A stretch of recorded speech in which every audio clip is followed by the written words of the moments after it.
morning and hi everyone. Thank you for joining us today. Welcome to the Winter Southwest Fuel Poverty Forum. It's lovely to see so many faces, as well as a bit daunting after spending so many months in isolation working from home. But yeah, it's great that you could all join us. Shame we can't have lunch together and cake, but hopefully for the next one we'll be able to meet up physically instead of virtually. This forum's quite timely since it was Fuel Poverty Awareness Day on Friday. I don't know how many organisations got involved to support us, but I think a number of you were doing activities to raise awareness around fuel poverty in your local communities. So thank you to all who took part in that. Thanks to our comms team today who are facilitating this call on Zoom. So they're organising things in the background.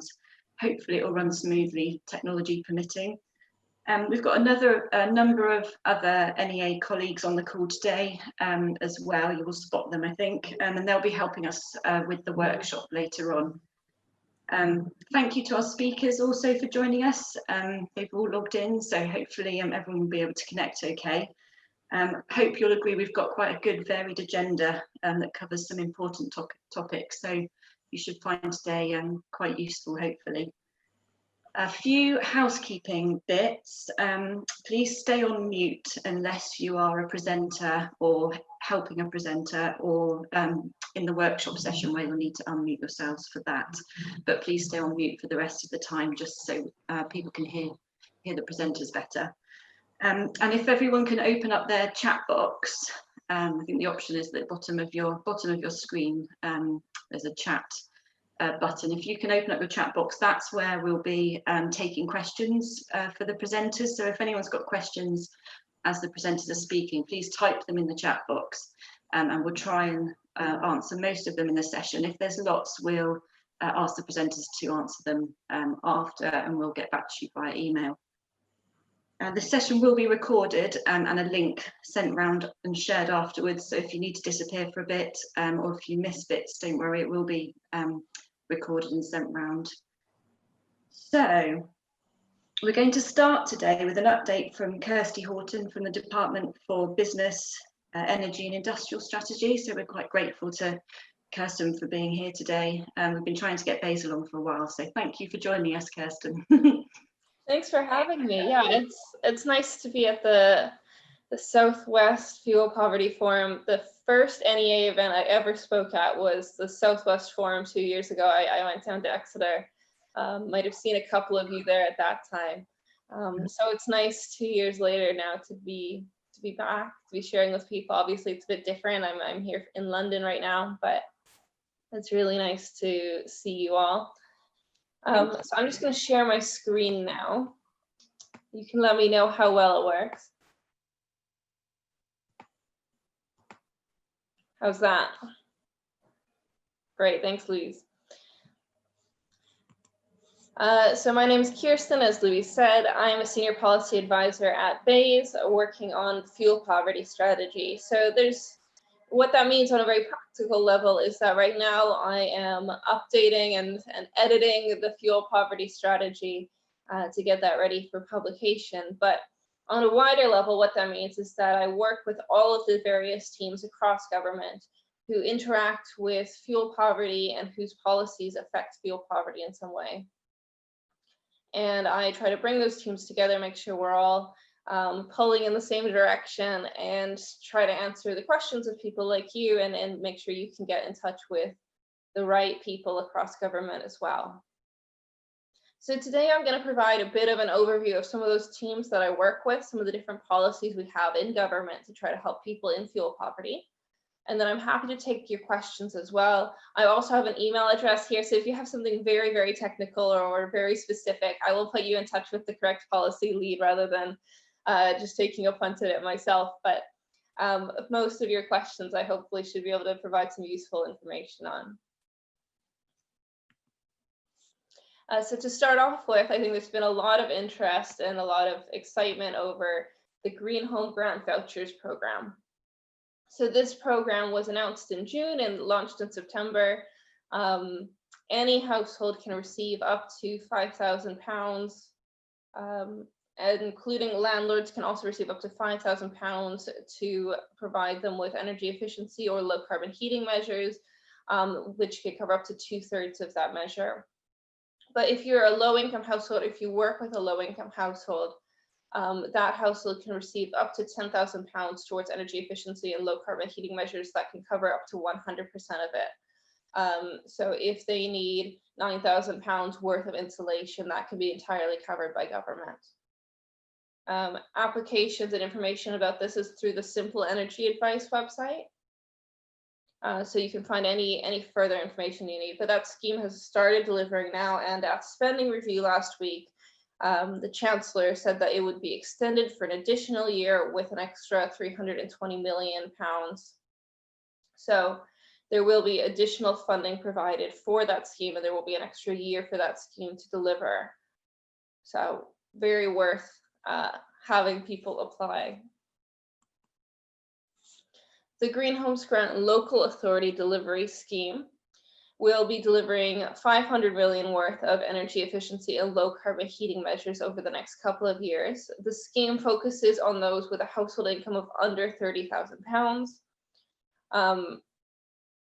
And what we've seen so far is in kind of phase 1A, we've seen 57 different local authorities receive funding through the scheme.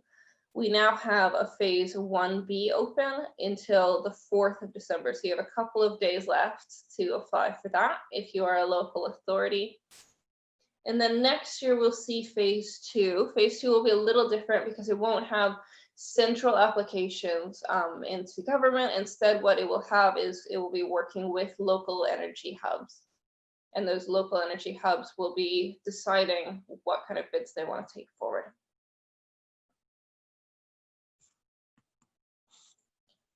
Many of you may be familiar with the energy company obligation, so that's carrying on this year as normal. This is just as a typical year. The energy company obligation provides £640 million worth each year of energy efficiency measures primarily, and it focuses on supporting the lowest income and vulnerable households across Great Britain. It's delivered nearly 2.8 million measures as of this summer. It is carrying on as normal. We've seen delivery of that scheme really ramp up again over the summer. We saw an initial dip during lockdown, but we've seen delivery pick up again. So it's carrying on delivering and still providing energy efficiency measures. Private rented sector standards. Some of you may be familiar with the standards that came into place in April. So these standards say that all landlords need to have at least a band E property. On a band A to band G scale, all rented properties need to be at least band E or have a valid exemption. So there might be some households where it's a listed building and for that reason it can't reach band E, or they've already made all the upgrades they can and it's still not reaching band E, or the upgrades they've already put in up to the cap of £3,500 and it's still not reaching band E. They can file exemptions for those reasons. But other than that, they need to be at band E. And right now we're consulting on going farther than that. So we're consulting on updating these standards and saying that landlords have to improve properties to band C or have a valid exemption. And we're talking about the cost cap potentially being £10,000. We're really interested in hearing from people about what their view is on that, whether they think that's the right level for landlords to be contributing and whether they think that's the right level for people to be able to have a warm home for tenants to be able to expect. So if you have any views on that, please do contribute to that consultation. I believe it's open until the end of the month, the end of December.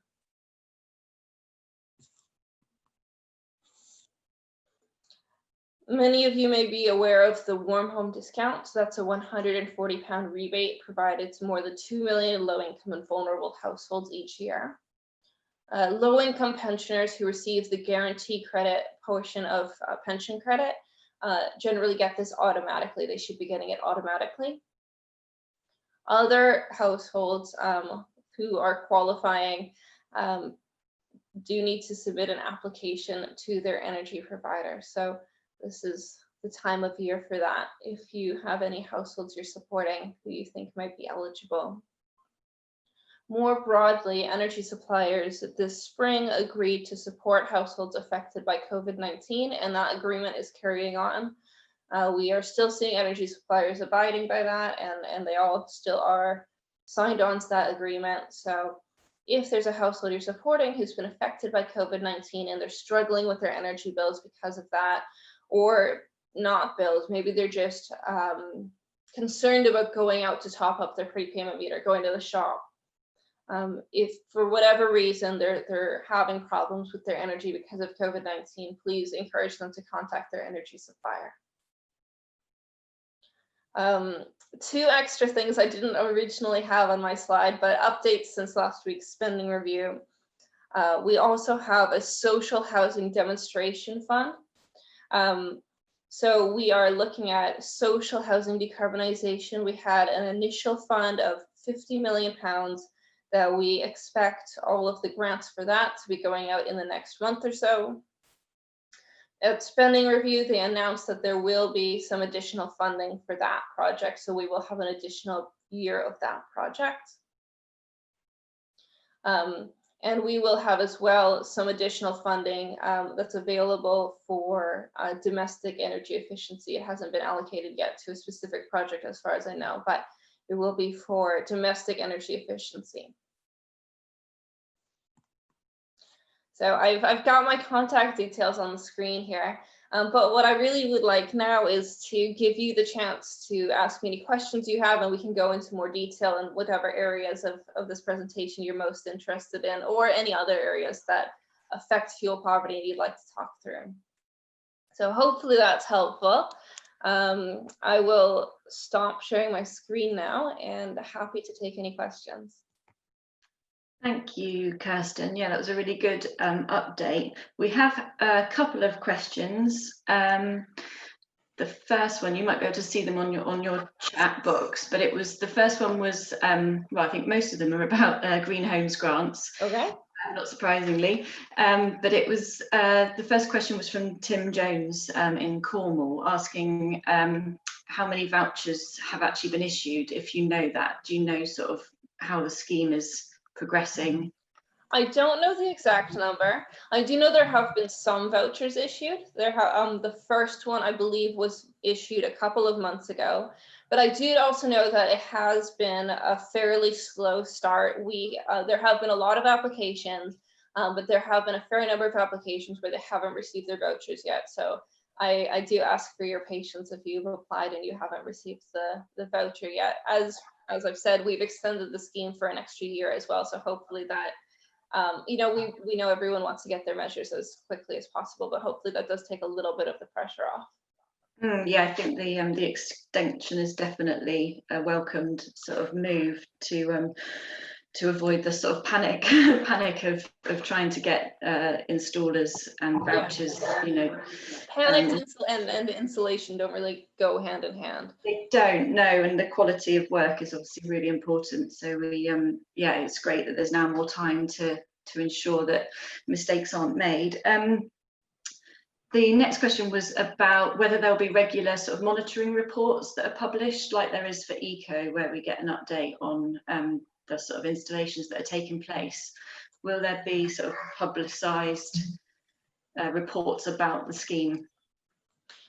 Okay, so I know we get information internally with data about how many vouchers have been issued and how much of the work has been done. I'm not certain whether or not that's going to be published. So if you send me an email, fuelpoverty@bays.gov.uk, I can find out the answer for you and let you know where that might be published when it's published. I'll put my email address in the chat as well.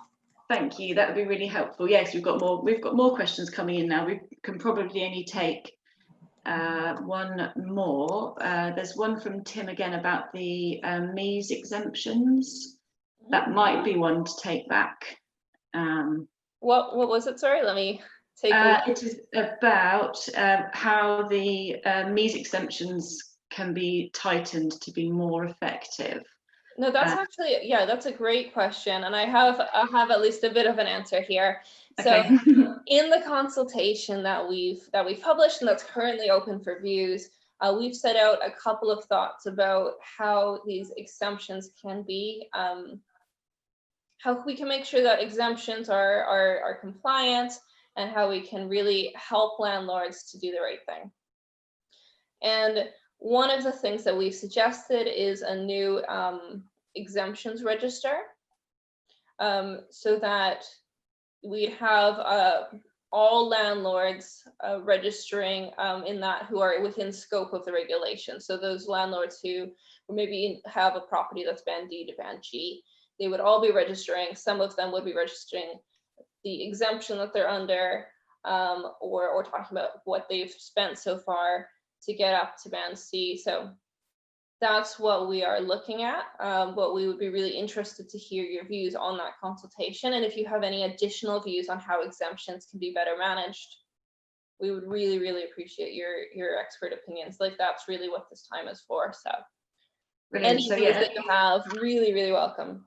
Yeah, so if people can email Kirsten, if you have any comments about those exemptions or about the Green Homes Grant Scheme, I'm sure she'd be happy to pass them on. Yeah, absolutely. And we also have the consultations also online as well. So if you have any thoughts, putting it to that online system is very welcome. Even if you only have a thought about kind of one part of the consultation, all the questions are optional. So you can just skip through until you find the question that you're interested in. Brilliant. We've just been asked if we can have a link to the consultation. Yeah, I'll put it here in the chat. Absolutely. Okay. Brilliant. Right, we're going to have to move on, but we will put any other questions that we haven't asked Kirsten to her afterwards, and email you with a response. So thank you so much, Kirsten. Thanks, Louise. The next item on the agenda is the policy update from NEA. So this will be delivered by Matt Copeland. He's actually not with us, so he's pre-recorded the presentation with the voiceover. So hopefully you'll be able to hear him clearly enough. Any questions from this briefing we can't answer will be put to our policy team after the session today. So we might not be able to take many questions on this because it's a new update, but we'll get back to you with any answers to questions that we have. Hi everyone, welcome to the NEA Winter Forum 2020 Policy Update. I'm Matt Copeland, the Policy Manager at NEA, and I'm going to take you through some of the policy developments of the last quarter. So here are some of the recent highlights. So we've had a comprehensive spending review, updates to the minimum energy efficiency standards in the private rented sector. NEA's released our fuel poverty monitor for the year. We've had a consultation on the warm home discount scheme. We've had new supplier license conditions for prepayment meter customers, new protections. And NEA's released a debt paper from our water poverty work. I'm going to go through each of these in turn, and I'm going to end up with a slide on what's coming up next. So firstly, I'll touch on the spending review.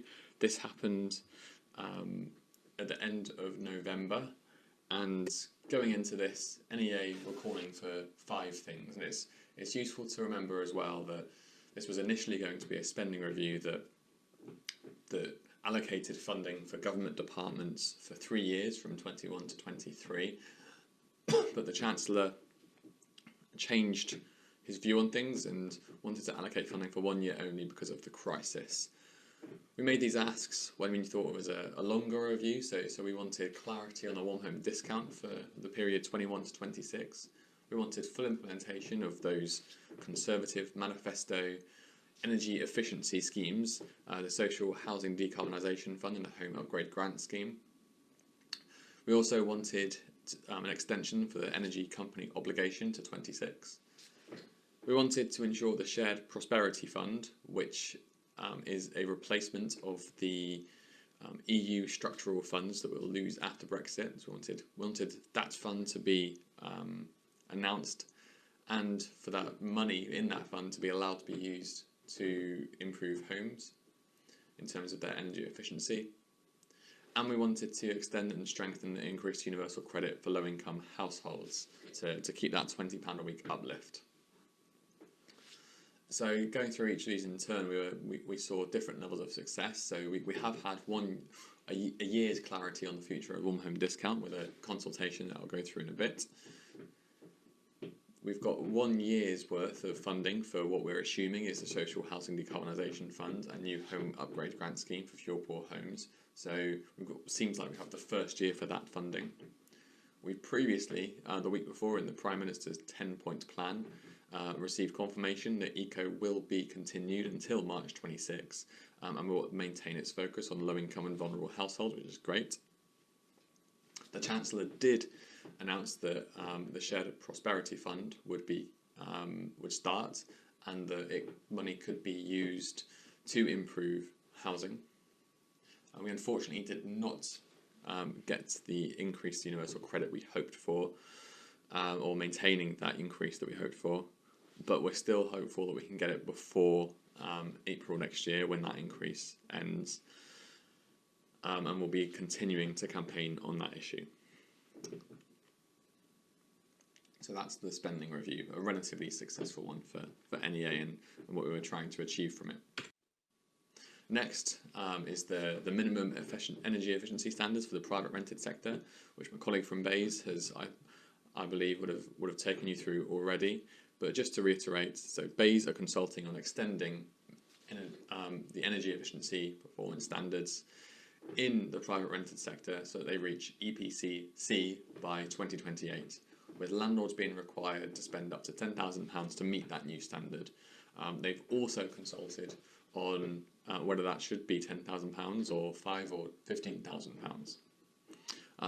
Our emerging view on that figure of £10,000 or £5,000 or £15,000 is that higher is better.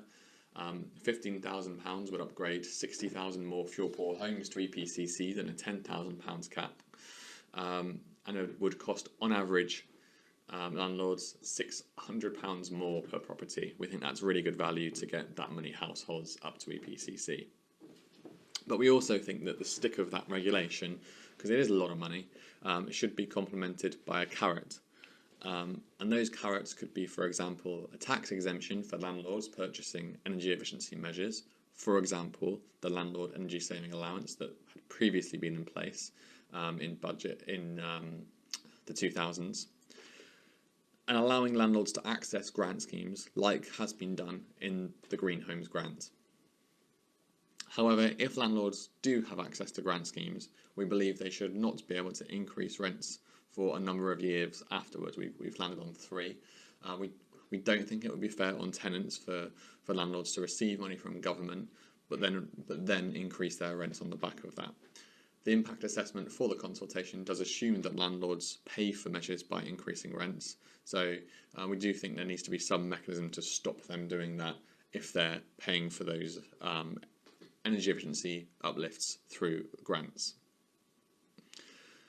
Enforcement has been an issue for the current standards of EPC-E by this year. So we were pleased to see that Bays are consulting on improving the help for local authorities for enforcement. We think they can go further than what they proposed, and we consider a national landlord database to be the best way forward. There is something like that in the consultation, but it doesn't go the whole hog, we don't think. And we fully back the Commission on Fuel Poverty's idea for that, which sort of replicates what's being done in Wales already to some extent. So overall, actually the proposals within this consultation are pretty good. And it's just the detail around the fringes that need to be sorted out to make this work as well as possible for fuel poor households.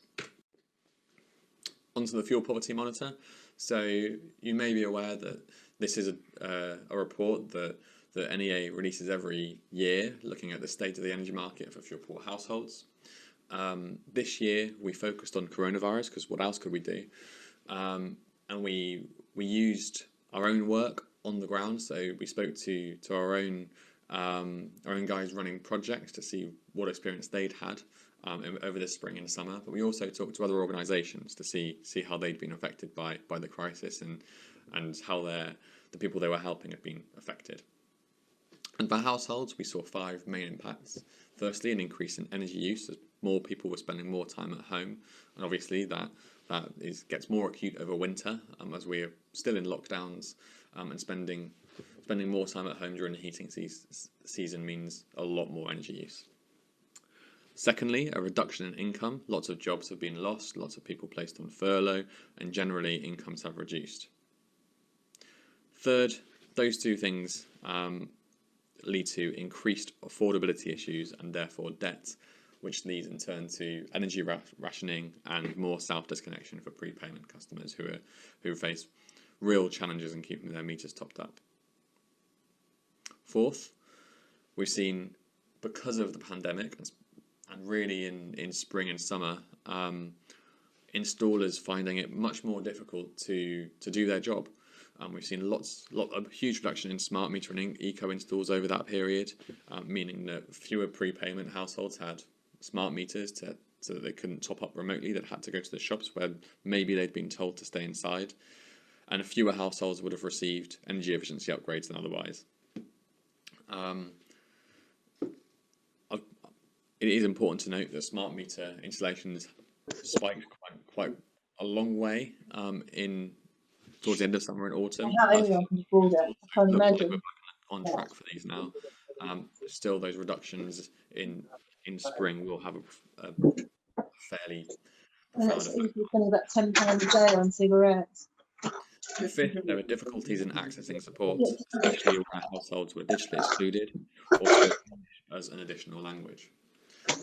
There's lots of support out there from suppliers after they made an agreement with Dave to do so. A lot of that support was online in English, so those households who didn't have access to the internet or couldn't speak English particularly well often missed out on that support. To rectify these things, we have identified 5 areas for recommendations.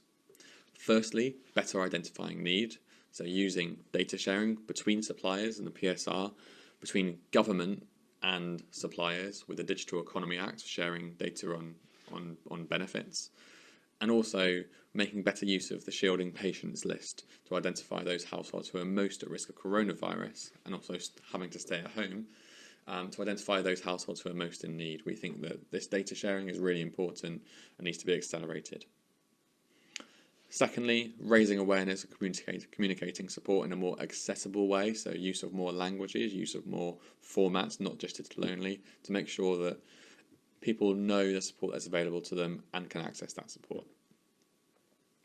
Then better supporting prepayment households, and I'll go on later as to what Ofgem have done to this, but basically putting more new protections in for prepayment customers who are likely to self-disconnect. And actually Ofgem have acted on this pretty swiftly, and we're in a much better situation now than we otherwise were.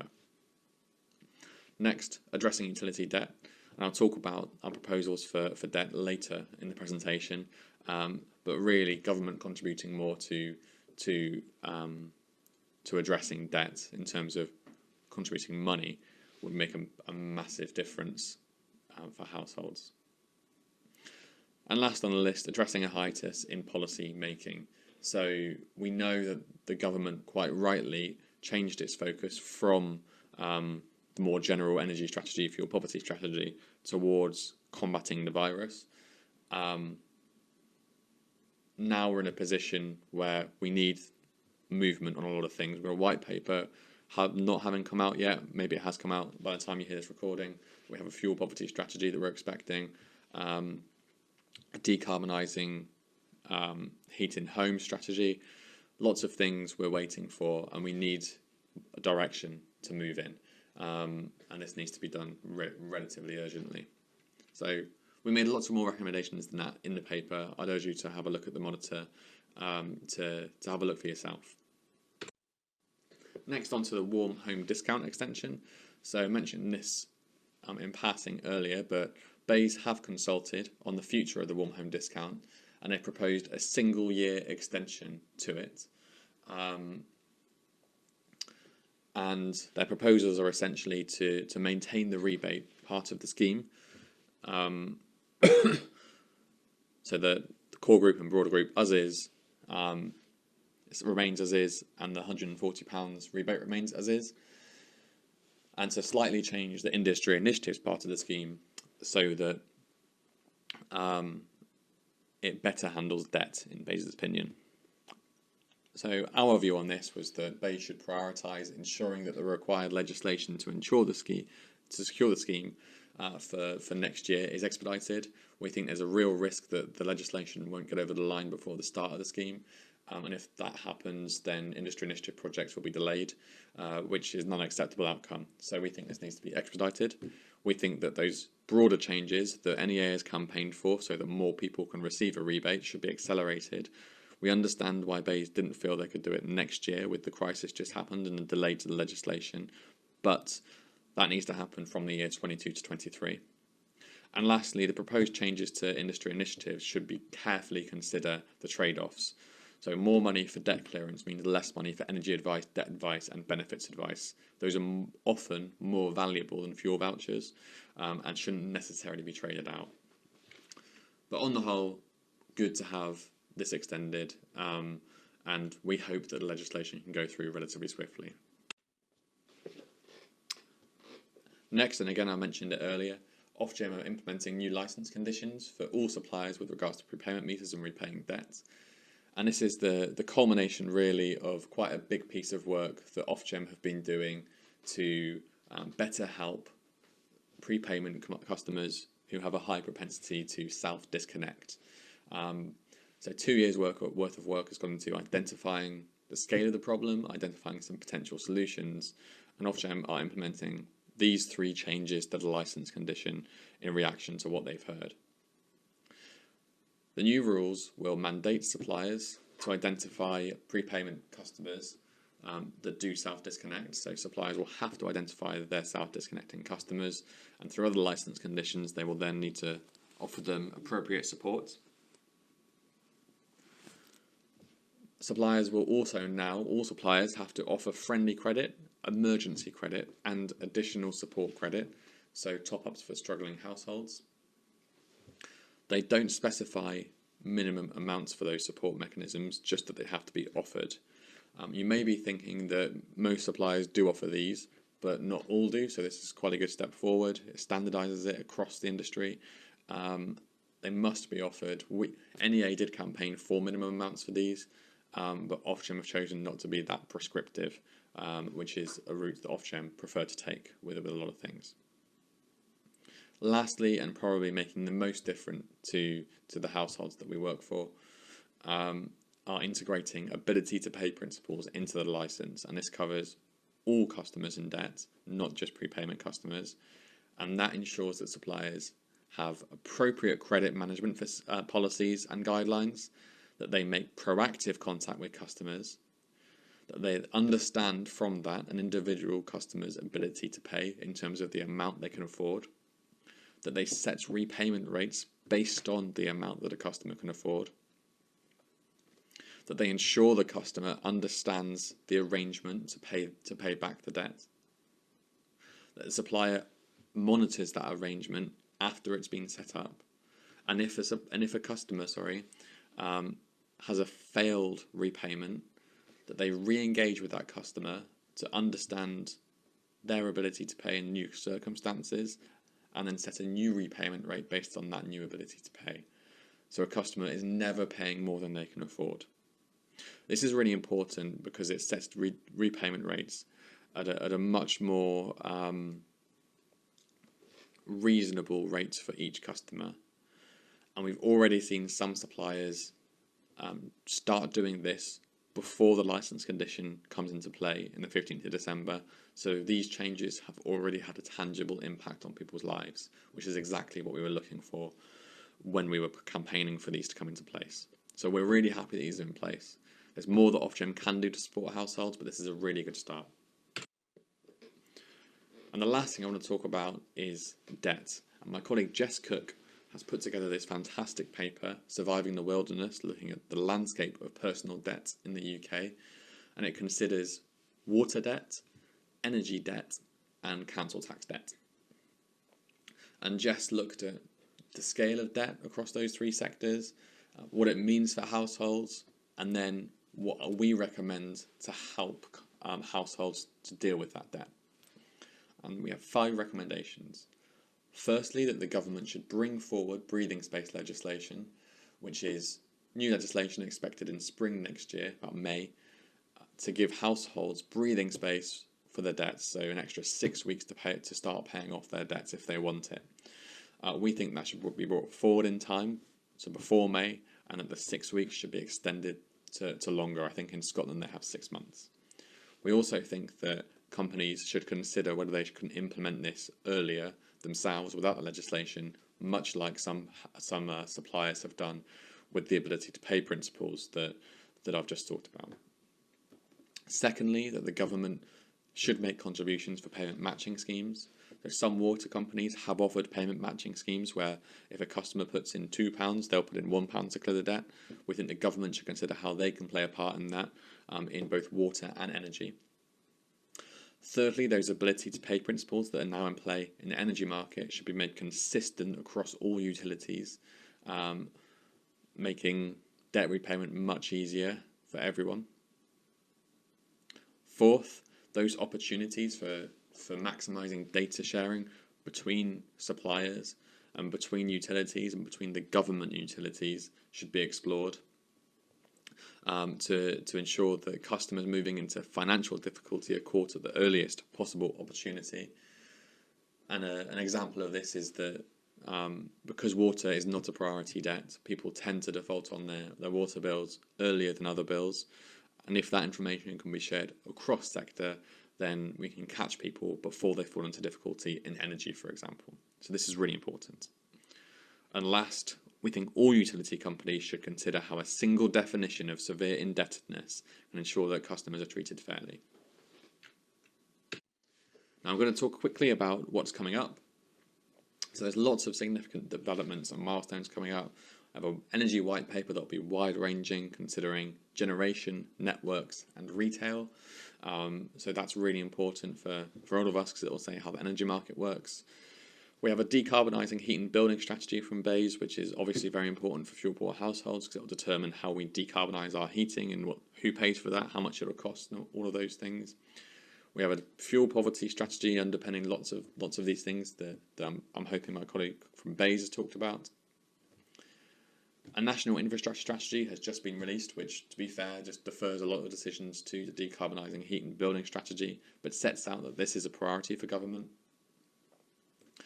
Ofgem will set out its final determinations for gas networks, deciding how much money they can charge their customers between 21 and 26, but also how much money they can spend on helping vulnerable households in that period too, which is very important. And lastly, but not least at all, Treasury are doing their work on net zero, the net zero review, which is looking at who should pay to reach net zero, who should pay those costs. Should it be recovered by tax or through energy bills or other mechanisms?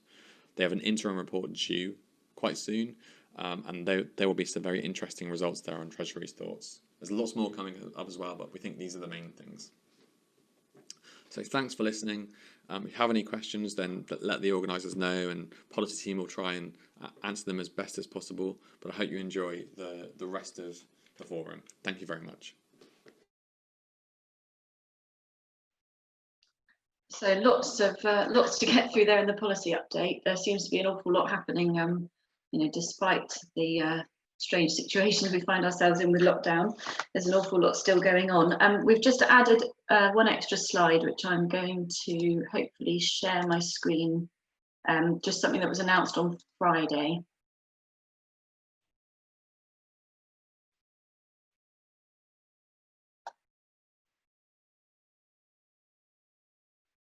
Hopefully everyone can just see this extra screen here. It's a new DWP winter grant scheme that's just been announced on Friday. It's £170 million in grant funding for local authorities in England, which needs to be spent by next March. So that's quite a quick turnaround. It can be used to help people who are struggling to afford food, utility bills and water. So these are the people that we all traditionally help, who are having to make choices between heating and eating. So they're the people that we come into contact with frequently. So local authorities will need to think about how they're going to access this funding. There's a link here on the bottom of the screen that will be shared once the presentation goes live on the internet. But they'll need to think about how to access the funding, how to prioritise people for help, and also what role other advice organisations and charities can help to play to raise awareness of this for local authorities who get the grant funding, so we can all potentially be involved. Oh, the screen's just stopped sharing. But yeah, if any local authorities are also already doing this and already looking to apply for this grant, if you could just pop a note in the chat, that would be really useful, because it'd be good to know who's planning on applying for that scheme, and maybe we can all be involved in helping promote it and getting as much funding out there as we can. Okay, lovely. We now have a few video clips from some local partner organisations, just giving a brief snapshot of some of their current projects. So we've got Katie from the Energy Savings Trust, Ginny from South Dartmoor Community Energy, and then Kate from Citizens Advice Purbeck, who recently received a small grant from one of our award schemes to add extra value to their work. So she mentions that as well in the video. So thank you. Hopefully Brian's going to show the videos for us.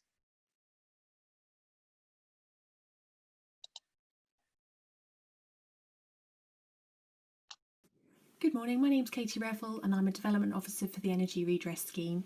This is a whistle-stop tour of the scheme for those listening into the Fuel Poverty Forum. So the scheme distributes voluntary payments from Ofgem regulated companies that may have breached rules. We basically collect up these voluntary payments, and when there's a decent amount in the pot, we open a funding round that registered charities can apply for grant funding to deliver projects that meet our aims. Our main priority is to support energy consumers in vulnerable situations. This means we fund a lot of energy advice projects that help people to increase their income, reduce and understand their energy bills, and live in warmer, more comfortable homes. We tend to open funding rounds in January, April, July and October, with round 10 due to open in January 21. We can fund capital or revenue elements of projects and up to 100% of the project cost. Obviously match funding is always good to see. Our projects can last up to 2 years. Grants are paid quarterly in arrears, and we cannot fund any activity that will benefit Ofgem regulated companies, so we can't fund eco top-ups or direct referrals into supplier obligations. We're currently assessing applications received in round 9, with the outcome of that due in just before Christmas. And round 10, as I said, is likely to open in January 21, with projects to start around April time. We may be launching a new fund soon, so do look out for updates on our social media. We do have a COVID-19 crisis fund that's been running since May to support prepayment customers in crisis situations. Now, that is only accessible to charities that are registered with the redress scheme and that have applied for the funding. If you cannot apply to redress yourselves, then you may be able to refer your clients who need fuel vouchers into some of our grantees, and hopefully in the very near future NEA will have a decent chunk of funding for fuel vouchers that you may be able to refer people into. We funded 93 schemes across England, Scotland and Wales so far, and this is not widely promoted because we want to help manage the distribution of those vouchers and avoid our grantees being scammed when people realise there may be fuel vouchers around. So my contact details are there. The energyredress@est.org.uk is our main email address should you need to get in touch with the team. We're always open to talk to people about project ideas and to support as many great schemes across the UK as possible. Thank you.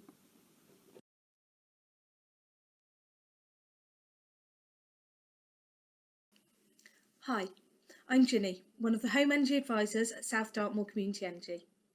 I'm here to tell you in less than 2 minutes how we can help people who might be struggling to keep their home warm enough, or who might be finding it a difficulty to keep up with paying their energy bills. So we can help with things like negotiating with energy suppliers around fuel debt, applying for the warm home discount, or switching people onto a cheaper tariff. We can help teach people how to best control their heating for the property that they're in. We can supply and fit small energy saving measures like LED light bulbs and draft proofing, which can make real money saving changes to properties. This is through our work with the Local Energy Advice Partnership Scheme, or LEAP. We can make referrals to installers of grant-funded insulation and upgraded heating systems. New this year, we're working with Devon County Council on their local authority delivery scheme for the Green Homes Grant, helping people on low income in energy inefficient housing to access the full £10,000 worth of grant funding. And we can also signpost and refer on to a whole range of services across the South Hams with whom we network. My details are at the bottom of the screen, so please get in touch if you'd like more information, or check out our webpage for more information and also a referral form if you've got anyone who you think could benefit from our service. Please help us help to make sure that everyone gets to live in a warm, safe home.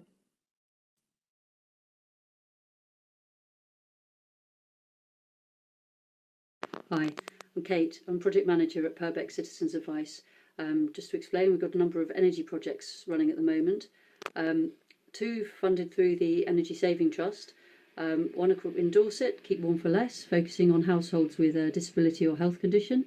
The other is Fighting Fuel Poverty, working in BCP and Dorset Council areas. It's quite a big project, giving energy advice, but also income maximisation. It's got a grant allocation element of it as well.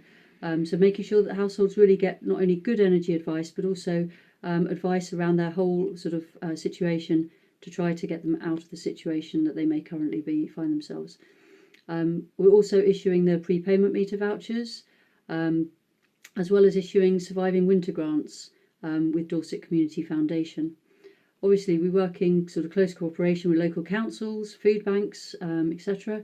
But we're really keen as well just to support those who are not digitally active. We're very aware at the moment that they're put at a real disadvantage not being online, particularly in the energy sector, and also just in terms of reaching advice.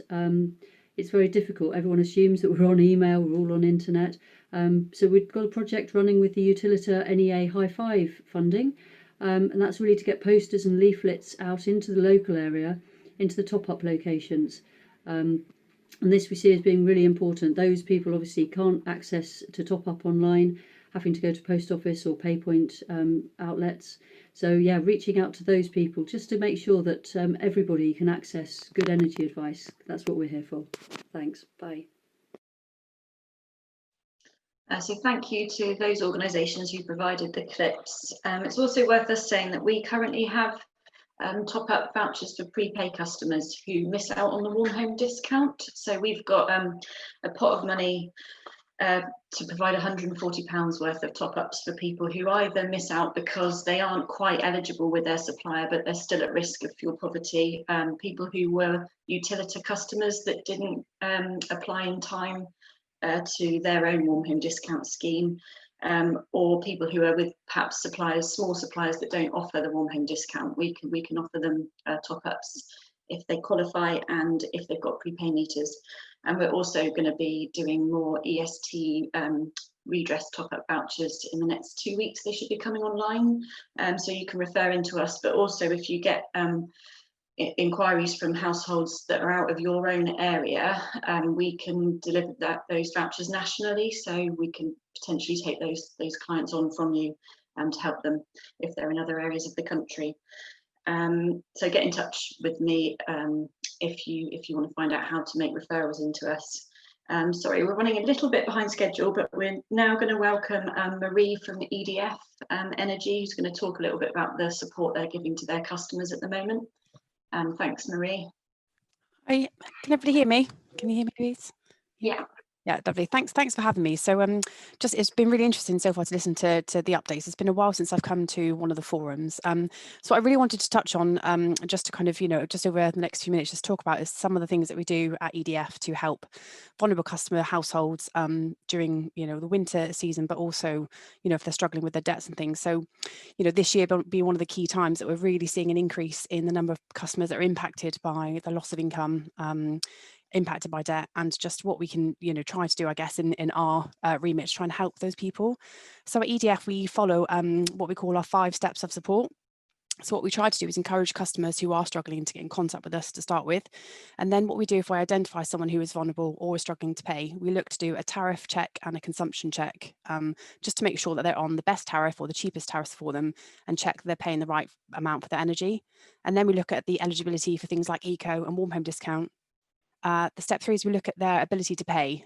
What can they afford to repay us or not, as the case may be.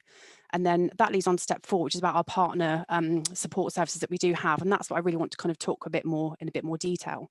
So we have lots of partners at EDF that we work with that are funded as part of sort of warm home discount schemes and other pots of money that we've identified. And 2 of the key things that we do before we look at any kind of debt relief is to look at customers and how we can maximise the income. So we've got a scheme with Income Max. So we look at everything that customer can currently has coming in terms of income, and ask them to identify what else they can help customers with. So this year so far, they've been able to identify over £1 million of unclaimed benefits for customers, and they'll continue to kind of push that on. That's what they've been doing for us for quite some years now. And then the next step is to go to our direct partner, which is Citizens Advice Plymouth, to look at debt advice specifically. So they help all of our customers. We have a dedicated debt helpline for them to go direct to Citizens Advice Plymouth and get the independent debt advice that they might need. And at that point, after they've received the debt advice, they might consider one of the options being that the customer needs some further support with debt relief. And that's when myself and Kirsty, we sort of look into them in a bit more detail. So then they come into what we call our customer support fund. So this launched in January of this year. It used to be the trust fund, EDF Trust Fund, which was closed in December last year, and relaunched as the customer support fund in January, which is a direct relationship that we have with Caris Grants, and they help us to administer a grant scheme to help people become debt free. So when we started the direct relationship in January, there are a few things that we wanted to look at in a bit more detail, try and help people and create that kind of sustainable long-term solution, not just that quick fix of here's your debt, it's gone, and then have a customer come back to us in 6 months' time and it's still struggling. So that's why we asked them to go through the income maximisation, receive the debt advice before we consider a trust fund or a support fund application. When the support fund application then goes through, and if the customer is deemed as being eligible, so we take into account their vulnerability, the level of the debt they have, their affordability, and also whether they have a balanced budget or not, whether they receive that debt advice. So we get them to confirm that first. And then if we decide that we think that they're the right customer that we think we can help with the debt relief, we then set up 3 months worth of payments with them. So whereas before we would have just gone for a final award and then had potentially an issue with a customer falling back into debt again, we asked them to commit to 3 months payments upfront. And then what we do is we stop all debt advice, all debt activity stops, it's on hold. And then we spend our 3 months time working with those customers to make sure they're on a secure payment method, that they're paying for the ongoing consumption, and that everything's working quite well. And at the end of that 3 month period, if we've seen that commitment from the customer and we're witnessing the behaviour change, we'll then clear their debts and go for the final award. And that's for customers with debts of under £4,000. But new for us for this year, something I did wanted to touch on, is that EDF have started a match funding scheme. So what we're doing with customers with debts over £4,000, we are saying, if you work with us, we will, within 6 months, you will be debt free. If you can demonstrate after months 1, 2, and 3 that you have kept up with your repayments, we will match that and we will double what you've put in. So every pound the customer puts in, after 3 months, we will clear double that amount towards the match funding scheme. And at the end of that 6 month period, if we're still seeing that ongoing behaviour change, we will clear their debts in full. So rather than having the situation where we have customers that say, my debts are too high, I can't apply for these schemes, we're now trying to say that we recognise that these are customers, they're genuine, they're struggling, and we want to do something different. So with these customers, it's something new we've started this year. We've really got into it after the first lockdown. So we had everything ready to go pre-lockdown 1, and then lockdown happened. We just thought like those customers potentially for the next 6 months, it isn't the right time for them to be waiting for 6 months. So we reverted back to final awards for everybody that came through. And we also looked for every prepayment customer, and we are still now, as we go through the rest of this year and into next year, we're adding on an extra £50 worth of credit for every prepayment customer who comes to us and needs some support via the Debt Relief Fund. We don't just clear the debt, we also add on the extra £50 onto their meters to give them that little bit of flexibility and a bit more time to kind of, particularly for those that are shielding, can't get out to the post office, as everyone sort of referred to earlier. We're trying to do that a little bit more to make sure that they have an extra bit of credit. And obviously all debt activity does stop during, once they've engaged with us and we start talking to them about the support that's available, the debt activity does stop. So the match funding scheme is new for us. We're working through some really interesting cases. We've had over 20 cases so far in the last couple of months, and we're looking at them from start to finish to say, look, let's try and get you in the best possible position before we look to clear that debt. We're just starting to make a couple of final awards for those people, which has been great for us. So I forgot to mention, so for match funding, what we initially do is just as I've seen some reference to carrot and stick a bit earlier. So just as the carrot for some of these customers, what we say at the very start is, if you engage with us now and you start engaging with your repayments, you've had your debt advice, we'll actually look at your debt and we'll clear 10% on day one. So 10% is clear. And then over the next 3 months, it is match funding. So for £1 they put in, we match them for £2. That carries on then for the following 3 months if they're keeping it up. And then at the end of month 6, the debt is then cleared. So what we try to do is make sure that they have the steps of support, that they access the services that we have available. And that's what we look to do, is to kind of make that difference once we know about it. But I will just say, I guess, from our point of view, one of the challenges that we do have is the engagement piece. So it is getting customers to talk to us to say, yes, I'm in debt, I need some help, as I'm sure we all know, which is why I wanted to mention to this group really as another route in to try and help those customers. So we accept applications from partner organisations that can all be done online on the website, and I'll share the details with you if anybody's interested later. So any organisation can help that customer complete that application. We also, like we say, we encourage them to go through our debt advice line first to get that support. And to be able to do that, we've got a tool online, which we've got on the website, which is called the Priority Services tool. And customers can complete the information on there. And if they want either the income maximisation, the debt advice, or the support fund, they just tick the boxes, and then the relevant organisation would then make contact with them. So we've tried to make that as quick and easy as possible to complete, but I appreciate that probably doesn't cover off those that struggle to go online. So that's where we would ask partner organisations to kind of step in for us, because our application process is mostly online. We do have a helpline if people are really struggling to get through and can't do the online work, then we do have a helpline for them which they can go direct to Caris Grants to complete on their behalf. But for us, we would say that, I guess, the encouragement is to start with getting the advice from Citizens Advice Plymouth or from Incamax to get them in the good position, and they have that direct then relationship and referral process with us for us customers to engage with us that way. So I appreciate I didn't have a lot of time, and I've waffled quite a bit already around what it is that we do. But just to say, if obviously people have got questions, I'm more than happy to pick those up afterwards. And also to say, if you want me to share the links and more information, I'm more than happy to do that.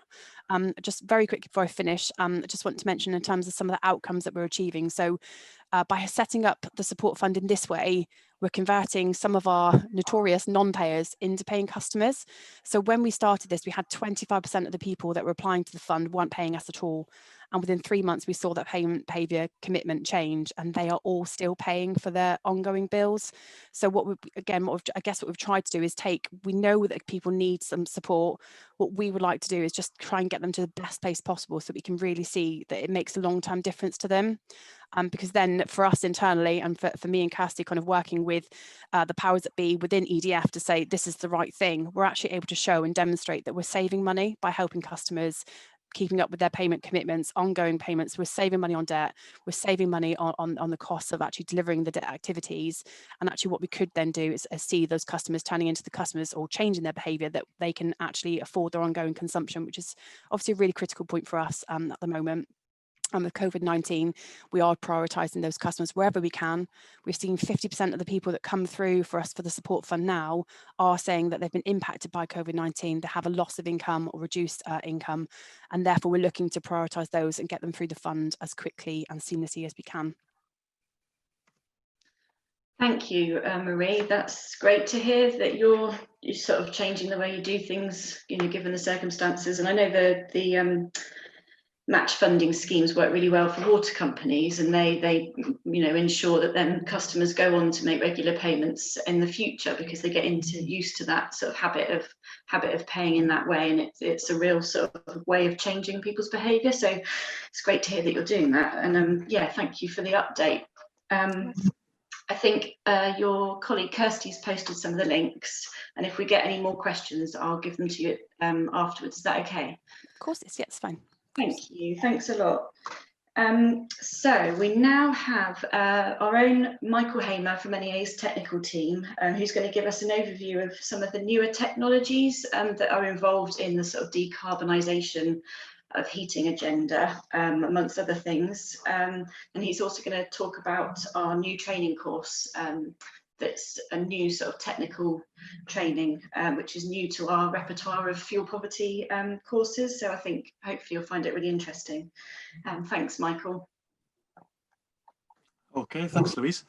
Yeah, so as Louise says, I'm the technical manager at NEA, and I'm going to go through some of my favourite slides of all time, and some of the favourite slides extracted from some of these training courses that we've recently been developing over the lockdown period, which I think are quite exciting.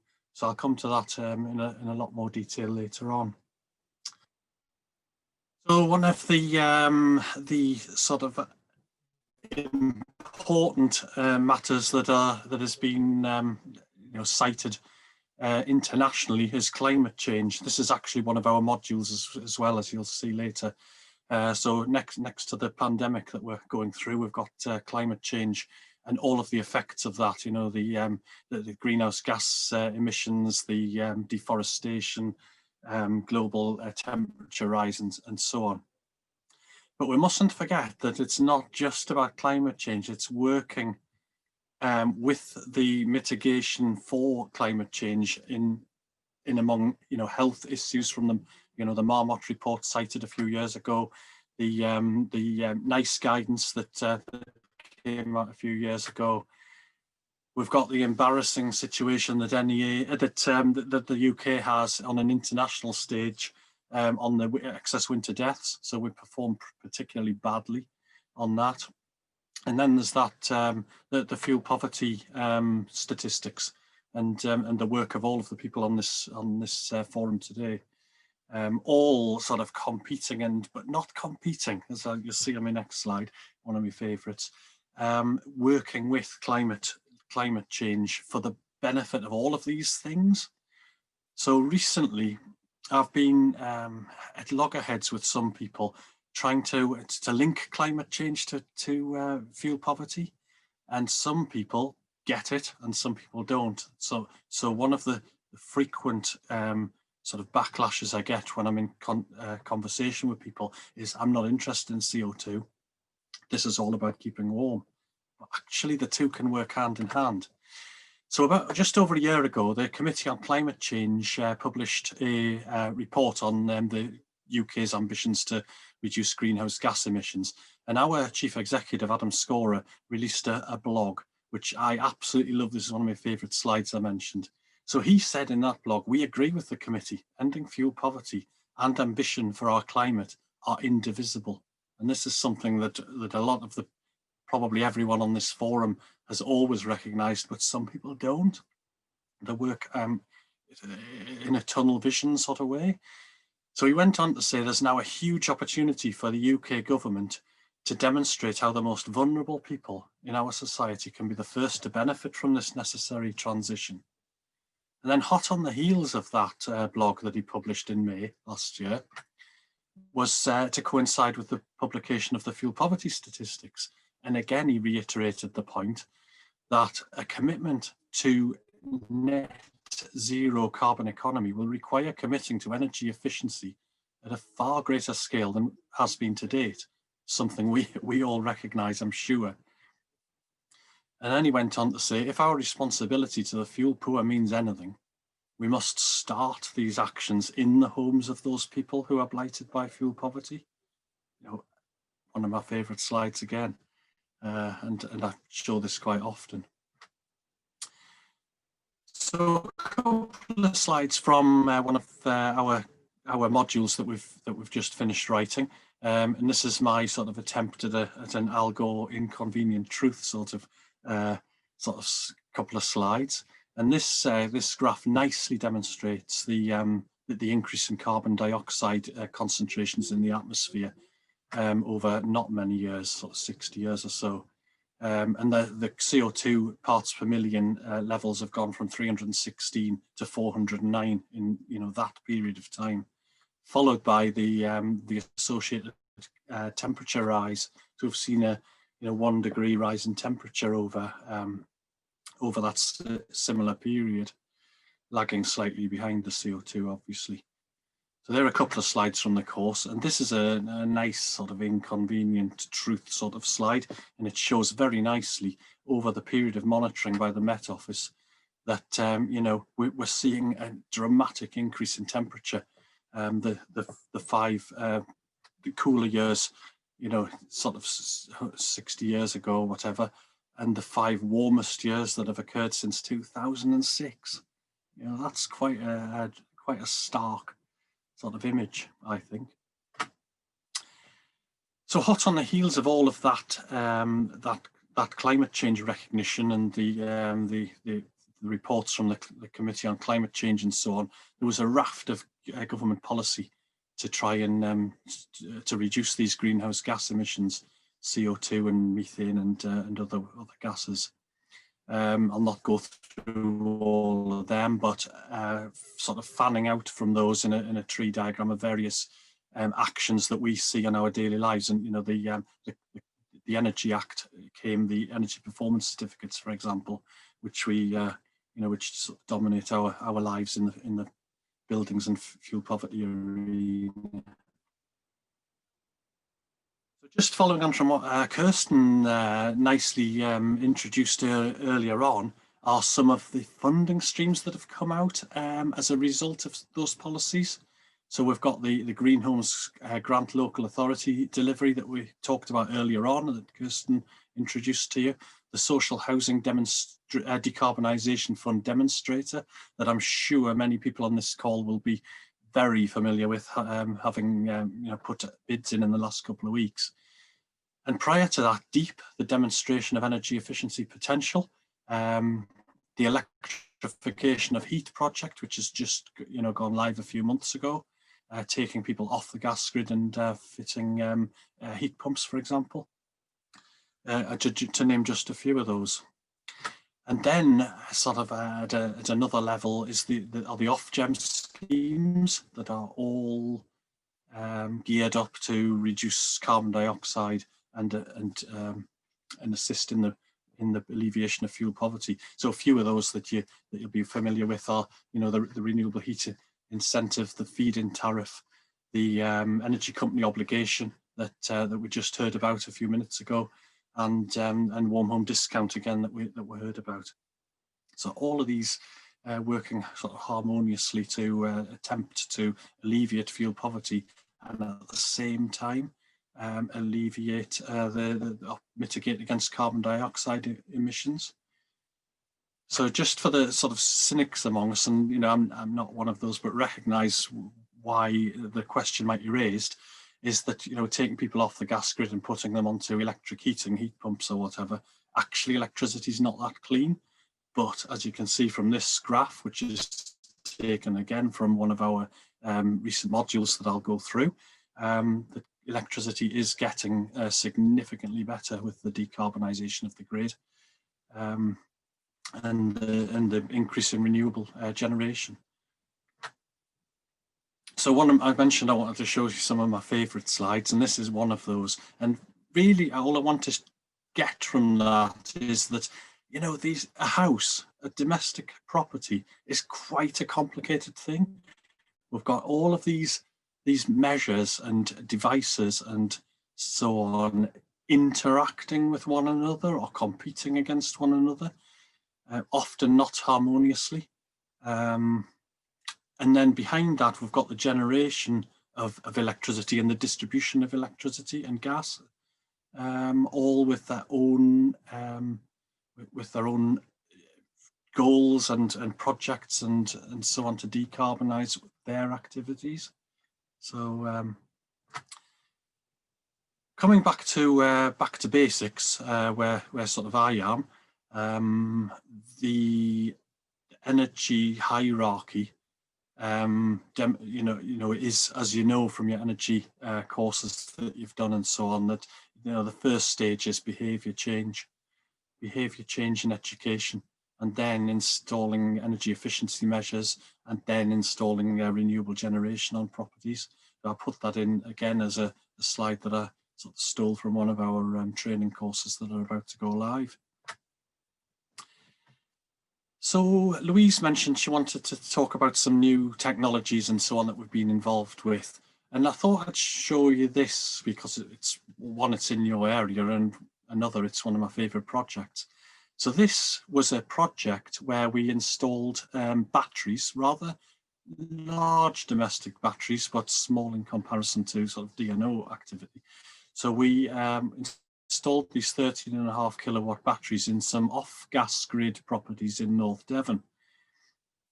And it was a very simple project. It was using economy 7 electricity tariffs to charge the battery up during the cheap hours, during the, the night, from midnight to 7ish, and take as much of the on-peak activity, electrical activity off the grid and power it through that battery that was charged up during cheap rate. So fairly simple, and it achieved its ambition. So you can see over those 10 months or so that those properties referred to as a T number on the left, were 320, 350 pounds in those 10 months savings. And the very right-hand column there shows you the percentage off-peak use. So those properties were using, 80% of their electricity consumption using cheap electricity, and that's all that those savings were attributed to. So the maximum saving on that chart from that high using household was about £440 a year when you correct for the for a 12-month period, using sort of standard techniques and average 10-year temperature profiles. So about £440 a year that household saves just by fitting that battery.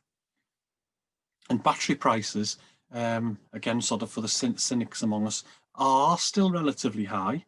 And the business case of fitting these purely on savings achieved through the measure are not great, but batteries are vastly reducing in price and efficiency every year. And there's some big announcements about to be made, I believe, on breakthroughs in battery technologies. And just to demonstrate the shift from on-peak to off-peak electricity, so that particular household, T3, was before we fitted the battery utilising about 55% of their energy off-peak, and that went up to 80 odd. We'll not dwell too much on that. The reports are available online for these projects should you want to delve deeper, or please, I'll discuss it with me. So moving from that fairly simple project to a bit more complex project, we're currently running, again in North Devon, a project to install this system called Boxergy. And Boxergy incorporates an electrical battery like the one I've just talked about, a heat storage system. We're using a phase change material, so a heat battery, you could refer to that as, using a time of use tariff, so a bit more innovative than Economy 7. Probably one of the Octopus style tariffs, but we haven't finally decided yet. And that stores energy in the battery and then powers the heat pump during the more costly periods of the day. So reportedly, the heating cost should be lower than gas by utilising this technology. So that's in its infancy at the moment, that project, but we're about to start installing measures shortly after Christmas. It's been hampered by the global pandemic. And again, for the cynics among us, why are we taking people off gas in that electrification of heat project and putting them onto heat pumps? Well, actually, as long as you get the measures that in the property to make the thermal efficiency of the property sensible, the U values and ventilation and so on, heat pumps should be a bit cheaper than gas, because one of my favourite lines are that actually, heat pumps are a buy one get two free technology, so that 300 and odd % efficient, 1 kilowatt hour of energy in, 3.5-ish kilowatt hours of heat out. And you can see the effect of that when you look at the direct electric graph there, where 1 kilowatt hour in equals 1 kilowatt hour out, is obviously the most expensive heating technology when you're using sort of resistive heating. Okay, so Louise mentioned about customer protections just earlier, and getting that right.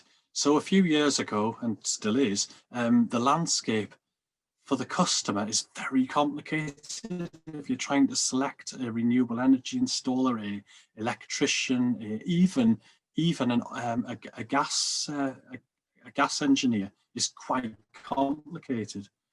So although they might be gas safe registered, there are several tickets below that allows them to do certain works on cooking, freestyle, heating appliances and LPG. So it's quite complicated, and government recognised that. ECO, as we heard about just a few minutes ago, tried to address some of that by requiring appropriate guarantees for installations and BBA certificates, so that measures installed on properties were suitable for that property and were covered by a guarantee, which was a good step forward, because NEA is involved in some horror stories in the northwest of England, and I'm sure all over the country, where measures weren't installed correctly and householders have been left in totally unacceptable conditions, living in unacceptable conditions. So these unintended consequences were reported through various reports and best practice guides and so on over the period.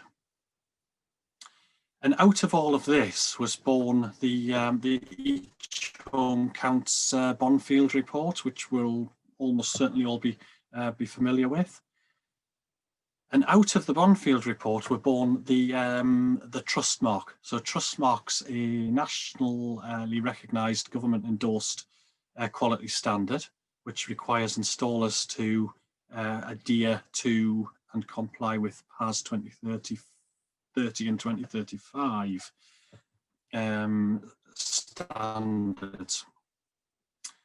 So I thought I'd mention this because there's actually a bit of a deficit in qualified engineers out there and installers, because it's a new scheme. The Green Homes Grant is struggling in some areas of the country to identify installers and installers that have capacity to do any work. So I had a look on the Trustmark website just last night, and quite a few of the installers in certain areas have a post on there. When you click to see the more details about the installation company, have a post on there saying that they're not available to do any more Green Homes Grant work, which is of concern. So again, a slide from one of our training courses that I'll come on to pretty pronto, because we're running out of time. Good best practice: get 3 quotes, look for a local installer, check the quality of previous work, and also look at what components they're using, because we know from PV projects that some of the cheaper inverters last significantly less time than a more expensive version. So just to quickly go through this technical training course that I keep mentioning, there are 8 modules to this course. They've been designed by the technical team, which is a change from NEA's normal training, which is designed and delivered by the training team, the in-house training team. We've done this during the lockdown, and particularly Paul Rogers, who's in the southwest and on this call. So yeah, heating controls and technologies, heat pumps, electric heating, insulation, solar and energy storage, so PV and batteries, biomass, CHP and heat networks, electricity tariffs, covering all of these time of use type tariffs that are emerging, and tackling fuel poor homes through decarbonisation. And you've seen a few of the slides that I've sort of stolen from that module earlier on. This course will soon be accredited to one level, either 3 or 4, and it is a level 4 standard, but the assessment process might be too onerous, so we decide to pitch it more at a level 3, but the jury's out on that at the moment. It looks quite a long course, as you saw, but actually you don't have to take them all. It can be taken as a 3-day course and you get the whole lot. It can be taken as a pick and mix, where you have the introduction session and some course content relevant to what you want. And it can be adapted into a bespoke training session as a non-accredited delivered course, and just like I've stolen some slides today, that sort of style. And the whole lot will be available as e-learning very soon. And there's an agency or consultant working on that as we speak, and we're very excited about that. It's very, very high quality, and I haven't shown you any of the images from that because we're just basically out of time. So all of those modules will explain the impact of the technologies and the impact based on NEA's experience of those technologies through our previous work. It'll select how to select suitable technologies for properties. I talked about insulation and so on as a precursor to heat pumps going in. Identify common installation mistakes, and yeah, we'll go through that in a lot of depth on the course. State potential operational issues that you might encounter, and explain how to engage and assist residents, because that's key to the success of these projects. That's an example of what's covered in one of the modules, and each module follows a similar sort of theme to that. So introductions, looking at the different tariffs, green tariffs, smart meters, case studies. All of the modules have case studies in them, and little videos and so on to break up the learning. And yeah, that's I'll not dwell on that.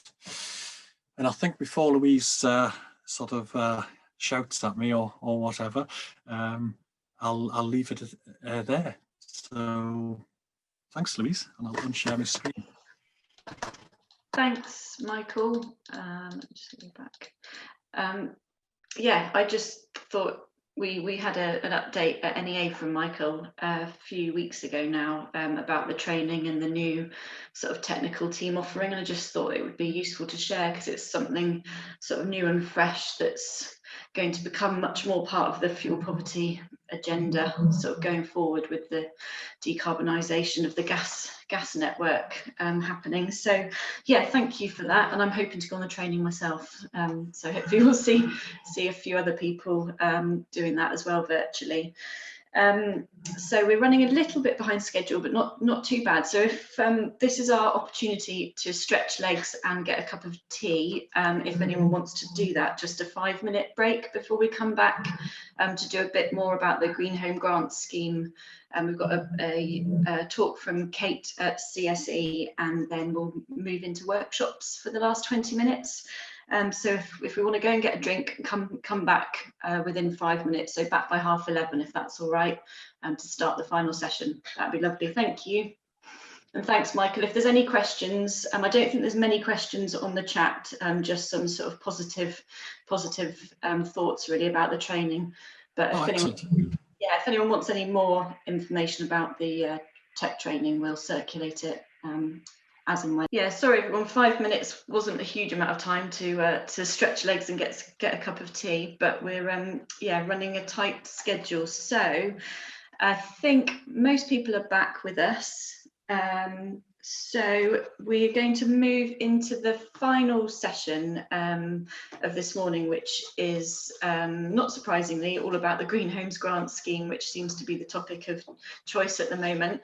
And we are going to have an introduction to the scheme from Kate Thomas from the Centre for Sustainable Energy, because I think they've had quite a bit of involvement in the scheme, especially with queries from households in the southwest about how to go through the process. So they're sort of best placed really to give us an update on what their experiences are and what's been happening with the scheme sort of in practice. So I'm going to hand over to Kate for sort of 10 minutes or so, and then we'll move into breakout rooms for the workshop. Thanks, Kate. Hey, Morning all, it's me. And that's the last you're going to see of me because I'm now going to share my screen. So here we go. Get the right one, not show you anything special, and where's it gone? Oh, there it is. There we are. So can everybody see that? Thumbs up. Yeah, okay, fine. So I'm Kate Thomas, and I'm a senior projects manager at CSE, which is Centre for Sustainable Energy. We're based in Bristol, but we cover a lot of the southwest, so Wiltshire, most of Somerset. We do a little bit of work in Dorset as well.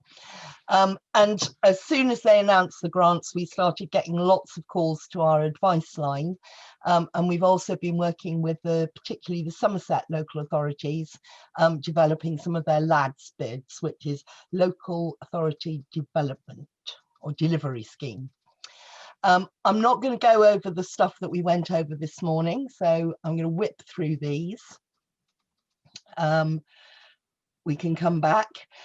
So who can get one? I just thought that was quite interesting to just recap. So all owner-occupied homes, and that includes long leaseholders and shared ownership. We had quite a few people who've got shared ownership with social housing providers, and yes, they can access it as a homeowner can. Landlords of private rented sector, the landlords of the social sector, domestic properties, and also park home owners as well. Before I go on to the low income, for those that are owner occupied, it's quite straightforward. If they're not in the low income group, they can get there up to £5,000, which is 2/3 of the contribution. Using the websites, they are quite good. Some of our members of staff have accessed the vouchers on their own and have actually had a voucher by now as well. And they say that, you know, with anybody with just a little bit of nonce, it's fairly straightforward, and it's also quite straightforward to decide what you should be applying for the money for. You've got your EPC, and the site itself will give you some indication of what you should be looking at. The low income schemes very much overlap with the EcoFlex criteria.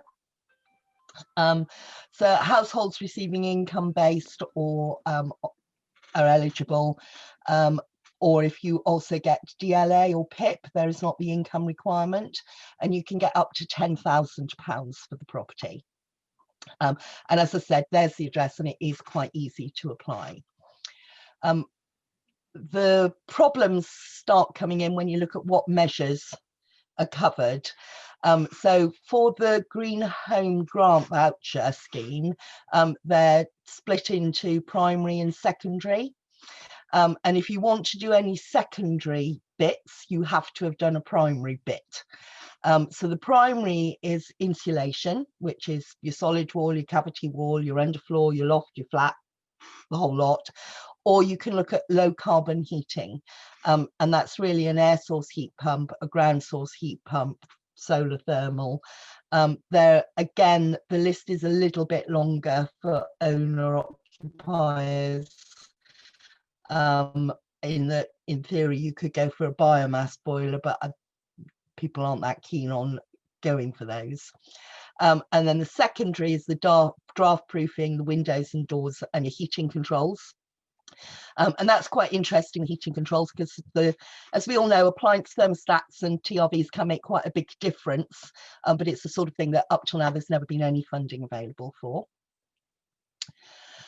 A secondary measure under the Green Home Grant Voucher scheme, you can only get as much money as you spent on a primary measure.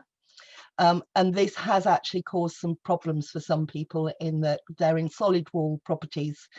They can't afford to do solid wall insulation. They've already got their loft insulation. They can't put in an air source heat pump because they're not well insulated enough. But what they want to do is get doors and windows. But if they're not getting any heating or insulation, they can't access any money for windows and doors. So that is something that people are a bit disgruntled about when they find out. But obviously the reason for that is that actually insulation and the is the thing that makes the biggest difference for people. It is also, though, it does mean that those people that particularly are on low incomes and have no funds of their own to top up to do the primary measures, they still can't access the secondary measures. And the other problem we've come across is that you do need to find a Trustmark registered installer. And as has just been mentioned, that is the problem at the moment. So, and we know that some of our local eco installers actually had something like 60,000 inquiries in the first couple of weeks for work. So that is why they are saying they are no longer taking applications or inquiries under the Green Homes Grant Voucher. You know, there's no way they can do that level of work. There's no way they can probably even answer that number of calls. So that is the problem at the moment. There do seem to be a few more people coming back online at the moment on the Trustmark site, and I think that is to do with the fact that they've now extended it for an extra 12 months, which means that people are prepared now to take inquiries on the understanding that yes, but you're not going to get the work done till end of next summer, or you know, at a later date. Whereas obviously when they were thinking initially we've got to do it all within the next 6 months, there was just no way they could get the work done. There is still a problem in that if, for instance, you were having your home insulated, which is your primary measure, but you wanted to do some heating controls, you may still find it difficult to find a Trustmark registered installer who will just come and do your thermostat and your TRVs for you. At the moment, most of the Trustmark registered contractors are geared up for large volume, high value work. So, you know, your local electrician or your local gas registered man who would normally come and do your boiler works for you, and is happy to come round and just do a 2-hour job for you, is not going to be Trustmark registered at the moment. And the person and the companies that are geared up to put in, you know, 10 boilers a week or install air source heat pumps are not going to be interested in coming and just doing a 2-hour job for you.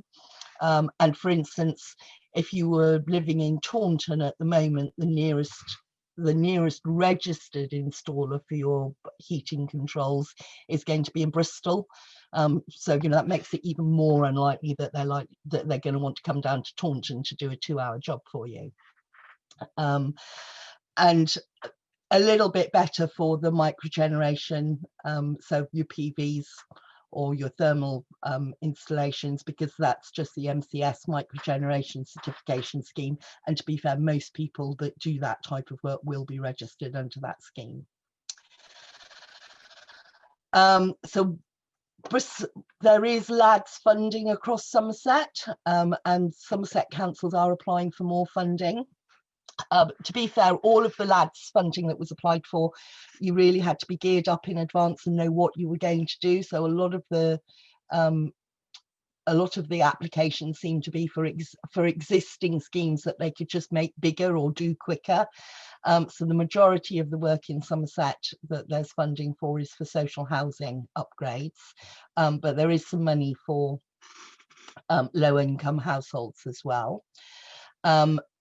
There's more flexibility under the LAD scheme as to what installs can be done, in that they don't have to strictly follow the primary and secondary installation. So that means some low-income households can be helped who couldn't get help under the Green Homes Grant Voucher scheme. But on the flip side of that, the new scheme will include EPCs, Ds, but at the moment it's only E, F or G EPC properties, so those least efficient properties that can access the LADS funding.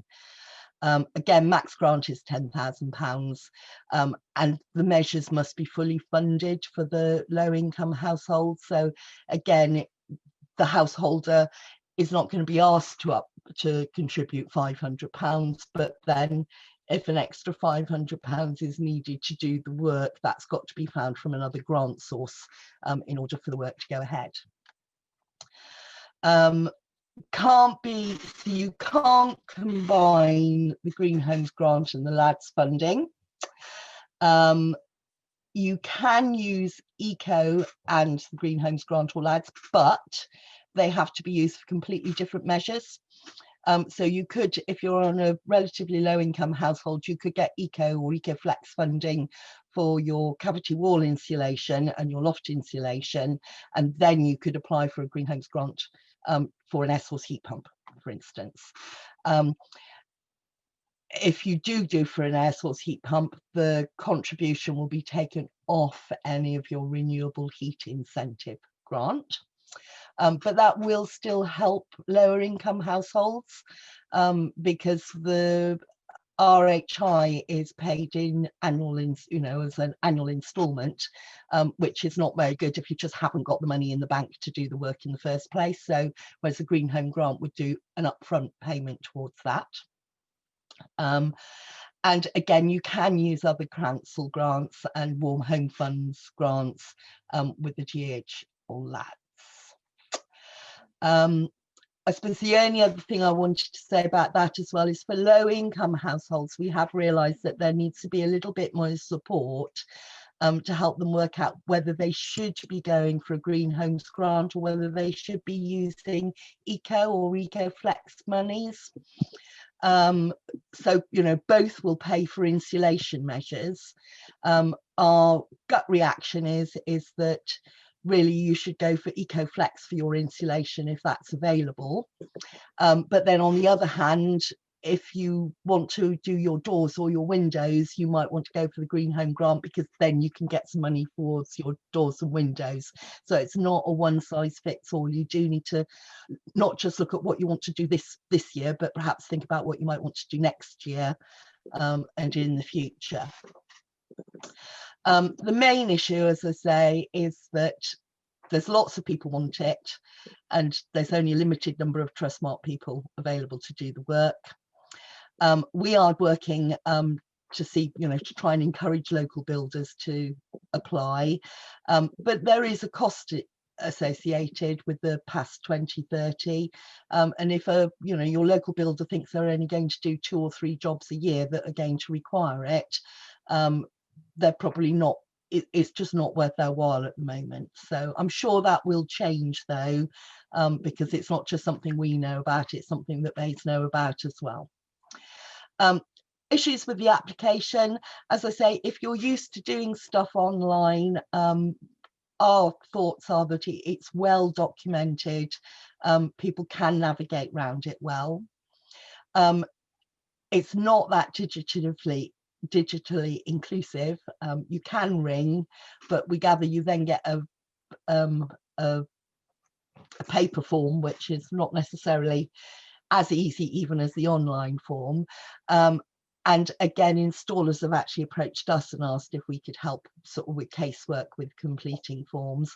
And going back to the fact that the same installers are doing EcoFlex work as are doing the Green Homes grant work, although we think most of them are quite good, there will be, there'll be insulating companies that do insulation who don't do heating controls, and so therefore they might not be directing people to use the right system at the right time.